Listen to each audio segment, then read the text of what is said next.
ನಿವೇಶನಕ್ಕಾಗಿ ಹೋರಾಟ.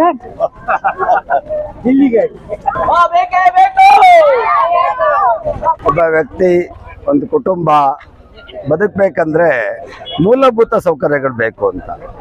ಮೂಲಭೂತ ಸೌಕರ್ಯಗಳಲ್ಲಿ ಬಹಳ ಮುಖ್ಯವಾದ್ದು ಒಂದು ಮನೆ ಇರಬೇಕು. ನೋಡಿ, ಸಾವಿರಾರು ಜನಕ್ಕೆ ಇವತ್ತು ಮನೆ ಇಲ್ಲ, ಮನೆ ಕಟ್ಕೊಳಕ್ ನಿವೇಶನನೇ ಇಲ್ಲ.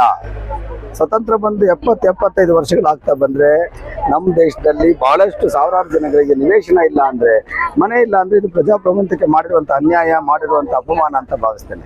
ಈಗಲಾದ್ರೂ ಸರ್ಕಾರದವರು ಎಚ್ಚೆತ್ಕೊಂಡು, ನಮ್ಮ ಜನ ಇವತ್ತು ಎಸಗಲ್ ಭಾಗ, ಮೂಡಿಗೆರೆಲ್ಲ ಬಂದು ನಿವೇಶನಕ್ಕಾಗಿ ಪಾದಯಾತ್ರೆ ಮಾಡ್ತಾ ಇದ್ದಾರೆ. ಇದು ಬಹಳ ನ್ಯಾಯಯುತವಾದಂತ ಹೋರಾಟ. ಇದು ಆರಂಭ ಆಗಿದೆ. ನಿವೇಶನ ಸಿಗೋ ತನಕ ಬಿಡೋದಿಲ್ಲ. ನಿವೇಶನ ಸಿಗಲೇಬೇಕು. ಪ್ರತಿಯೊಬ್ಬರು ಅಲ್ಲಿ ಮನೆ ಕಟ್ಕೊಂಡು ಒಂದು ನೆಮ್ಮದಿಯಾದ ಜೀವನ ನಡೆಸಬೇಕು. ಅಲ್ಲಿ ತನಕ ನಮ್ದು ಹೋರಾಟ ಇದೆ. ಇವತ್ತು ಮೂಡಿಗೆರೆಯಿಂದ ಹೊರಟು ಜಿಲ್ಲಾಧಿಕಾರಿಗಳಿಗೆ ಮನವಿ ಕೊಡುವಂತ ಕಾರ್ಯಕ್ರಮ, ಜಿಲ್ಲಾಧಿಕಾರಿಗಳು ಖುದ್ದು ನಮ್ಮೆಲ್ಲರ ಕಷ್ಟಗಳನ್ನು ಅರ್ಥ ಮಾಡಿಕೊಂಡು ನಿವೇಶನ ಕೊಡಲಿಕ್ಕೆ ಮುಂದಾಗಬೇಕು ಅಂತೇಳಿ ಆಗ್ರಹಿಸ್ತೀವಿ. ಇವತ್ತು ನಾವು ನಿವೇಶನ ರೈತರಿಗಾಗಿ ಒಂದು ಹೋರಾಟ ಮಾಡ್ತಾ ಇದ್ದೀವಿ. ಸುಮಾರು 20 ದಿವಸದಿಂದ ತಾಲೂಕು ಆಫೀಸ್ ಮುಂದೆನೂ ನಾವು ಅನಿರ್ದಿಷ್ಟ ಮುಷ್ಕರ ಹಮ್ಮಿಕೊಂಡಿದ್ದು. ಅಲ್ಲಿಂದ ನಾವು ಅವರಿಗೆ ಗಡುವು ಕೊಟ್ಟಿದ್ದು. ಆ ಗಡುವಿನಂತೆ ಅವರು ನಮಗೆ ಇನ್ನೂ ಮಂಜೂರು ಆಗಿಲ್ಲ. ಮಂಜೂರು ಮಾಡಿಕೊಡ್ಬೇಕು. ನಮ್ಮ ಗ್ರಾಮ ಪಂಚಾಯತಿಲಿ ಸುಮಾರು 600ಕ್ಕೂ ಹೆಚ್ಚು ನಿವೇಶನ ರೈತರಿದ್ದಾರೆ.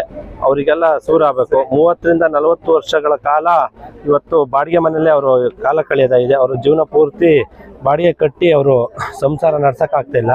ಹಾಗಾಗಿ ನಾವು ಇವತ್ತು ಸಂತೆ ಮೈದಾನದಿಂದ, ವಿದ್ಯಾನಗರದಿಂದ ಹೊರಟವರು ಈಗ ಇಲ್ಲಿವರೆಗೂ ಪಾದಯಾತ್ರೆ ಮುಖಾಂತರ ಬಂದು DC ಆಫೀಸಿಗೆ ಹೋಗಿ ಆಜಾದ್ ಪಾರ್ಕಲ್ಲಿ ನಾವು DC ಅವರಿಗೆ ಮನವಿ ಕೊಡಲಿದ್ದೇವೆ. ನಾವು ಕೇಳೋದು, ನಮ್ಮ ಉದ್ದೇಶ ಏನಂದರೆ, ನಮ್ಮ ಗ್ರಾಮ ಪಂಚಾಯತಿ ವ್ಯಾಪ್ತಿಯಲ್ಲಿ ಏನು ಇದ್ದಾರೆ ನಿವೇಶನ ರೈತರು, ಅವರಿಗೆ ಪ್ರಥಮ ಆದ್ಯತೆಯಲ್ಲಿ ಪೂರ ಎಲ್ಲ ನಮ್ಮ ನಿವೇಶನ ರೈತರಿಗೂ ಸಿಗಬೇಕು ಅನ್ನೋದೇ ನಮ್ಮ ಒಂದು ಗ್ರಾಮ ಪಂಚಾಯತಿ ಸದಸ್ಯರುಗಳ ನಮ್ಮ ಒಂದು ಹೋರಾಟ. ಹಾಗೆ ನಮ್ಮ ಗ್ರಾಮಸ್ಥರಿಗೆ ನಮಗೆ ಸಿಗಬೇಕು ಅನ್ನೋದೇ ನಮ್ಮ ಮೂಲ ಉದ್ದೇಶ ಆಗಿದೆ. ಇದು ಎಸ್ಕಲ್ ಗ್ರಾಮ ಪಂಚಾಯತಿ ನಿವೇಶನ ರೈತರು 30 ವರ್ಷದಿಂದ ಮನೆ ಸೈಟ್ ಇಲ್ಲದೆ ಭಾರಿ ಜನ ಒದ್ದಾಡ್ತಿದ್ದಾರೆ. ಆದರೆ ಈಗ ಆಲ್ರೆಡಿ ಇಲ್ಲಿ ಕೊಡಿಬೇಲ್ ಎಸ್ಟೇಟ್ನವರು ಒಂದು 30 ಎಕರೆಷ್ಟು ಅವರ ಸ್ವಂತ ಜಮೀನನ್ನು, ಅವರ ಅನುಭವ ಇದೆ, ಅವ್ರೇನು ಮಾಡಿದ್ದಾರೆ, ಈಗ ಬಿಟ್ಕೊಟ್ಟಿದ್ದಾರೆ ಸರ್ಕಾರಕ್ಕೆ ತಗೊಳ್ಳಿ ಅಂತ. ಅದನ್ನ ಕೆಲವು ಹಿತಾಸಕ್ತಿಗಳು, ಕೆಲವು ಟೌನಿ ಬೇಕು, ಕೆಲವು ಬೇರೆ ಬೇರೆ ಇದಕ್ಕೆ ಬೇಕು ಅಂತಿದ್ದಾರೆ. ಮೊದಲ ಆದ್ಯತೆ ಇಲ್ಲಿ ಕೊಡಿ ಅಂತ, ಆಮೇಲೆ ಬೇಕಾದವ್ರಿಗೆ ಕೊಡಿ. ಎಸ್ಕಲ್ ಗ್ರಾಮ ಪಂಚಾಯತಿ ಮೊದಲ ಆದ್ಯತೆ 30 ವರ್ಷದಿಂದ ಇಲ್ಲ, ಸೈಟ್ ಇಲ್ಲದೆ ಭಾರಿ ಸಮಸ್ಯೆ ಇದೆ, ಅವ್ರಿಗೆ ಫಸ್ಟ್ ಕೊಡಿ ಅಂತ.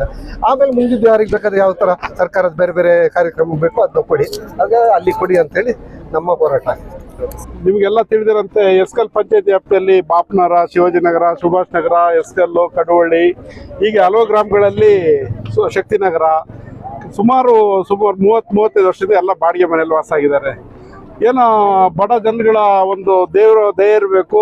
ಈ ತೋಟದ ಮಾಲೀಕರೇನೋ ಒಂದು 30 ಎಕರೆ ಸರ್ಕಾರಿ ಭೂಮಿನ ಸರ್ಕಾರಕ್ಕೆ ವಾಪಸ್ ಕೊಡ್ತೀವಿ ಅಂತೇಳಿ ಒತ್ತುವರಿ ಭೂಮಿನ ಕೊಟ್ಟರು ಅಂತ ನಮಗೆ 1.5 ತಿಂಗಳಿಂದ ಮಾಹಿತಿ ಸಿಕ್ತು.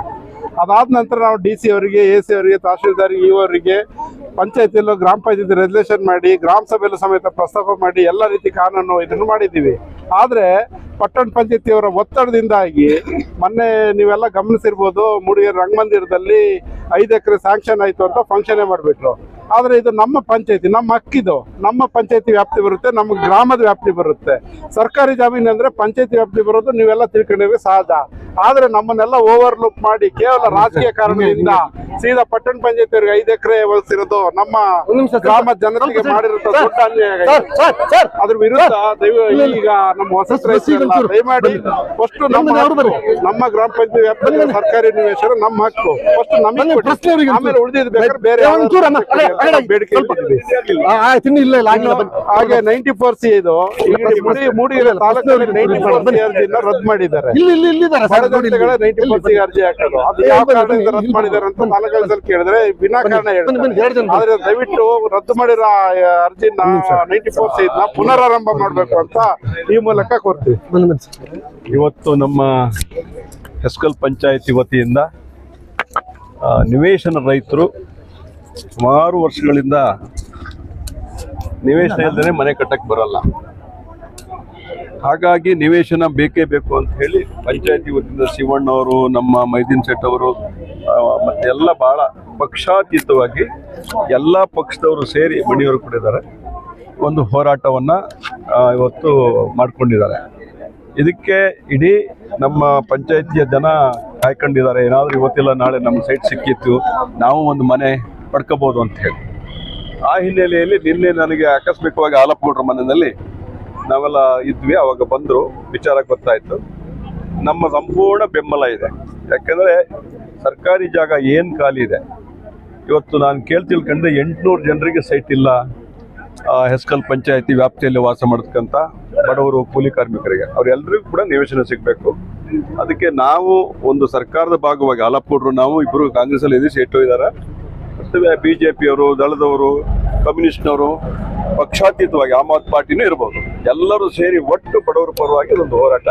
ಅದಕ್ಕೆ ನಮ್ಮ ಸಂಪೂರ್ಣ ಬೆಂಬಲ ಇದೆ.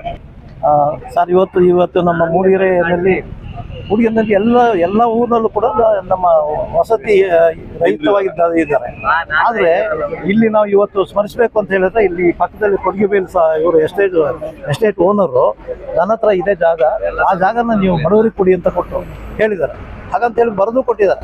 ಯಾರೋ ಇವರು ಯಾರಿಗೆ ಮನೆ ಇಲ್ಲ ಅವ್ರಿಗೆ ಕೊಡಿ ಅಂತ ಹೇಳ್ಬಿಟ್ಟು ಅವ್ರು ರೈಟಿಂಗ್ನಲ್ಲಿ ಬರ್ಕೊಟ್ರು. ಯಾರು ಕೊಡಲ್ಲ ಅಂದ್ರೆ ಯಾರು ಕೊಟ್ಟಲ್ಲ. ಈಗ 5 ಎಕರೆ ಇರೋರು ಕೊಟ್ಟಲ್ಲ, ಇವರು 39 ಎಕರೆ ಜಾಗನ ನೀವು ಯಾರಿಗಾರು ಕೊಡಿ ಅಂತ ಹೇಳಿ ಕೊಟ್ಟಿದ್ದಾರೆ. ಪಾಪ ಅವರು ಮಾಡಿರ್ತಕ್ಕಂಥಕ್ಕೆ ನಾವು ಅವ್ರನ್ನ ಹೆಸರನ್ನ ಸ್ಮರಿಸ್ಕೊಳ್ಳೇಬೇಕು. ಹಾಗೆ ಇಲ್ಲಿ ನಮ್ಗೆ ಒಂದು ವಿಷಯ ಇಲ್ಲಿ ಏನಂದ್ರೆ, ಯಾವುದೇ ಕಾರಣಕ್ಕೂ ಇಲ್ಲಿ ನಮ್ಮ ಹೆಸ್ಕಲ್ ಪಂಚಾಯತಿಯಲ್ಲಿ ಇರ್ತಕ್ಕಂಥದ್ದು ಇದು ಈ ಜಾಗ ಇದೇ ಪಕ್ಕದ ಜಾಗ. ಆ ಹೆಸ್ಕಲ್ ಪಂಚಾಯತಿಲಿ ಇರೋದ್ರಿಂದ ದಯವಿಟ್ಟು ನಮ್ಮ ಹೆಸ್ಕಲ್ ಪಂಚಾಯತಿಲಿ ಇದ್ದವ್ರಿಗೆ ಮೊದಲೇ ಅವಕಾಶ ಕೊಟ್ಟು ಅವರಿಗೆ ಆ ನಂತರದಲ್ಲಿ ಯಾರಿಗಾರು ಕೊಡಿ. ಹೆಸ್ಕಲ್ ಇರ್ತಕ್ಕಂಥ ನಮ್ದು 800 ಜನ ನಮ್ಮ ಪಂಚಾಯತಿಲಿ ಇರ್ತಕ್ಕಂಥವ್ರು ಈಗ ಅರ್ಜಿದಾರರಿದ್ದಾರೆ. ಅವರಿಗೆ ಅವಕಾಶ ಕೊಡಬೇಕು ಅಂತ ನಾವು DC ಅವ್ರ ಹತ್ರ ರಿಕ್ವೆಸ್ಟ್ ಮಾಡ್ಕೊಂಡು ಅವ್ರ ಹತ್ರ ಹೋಗ್ತಾ ಇದ್ವಿ. ಈಗ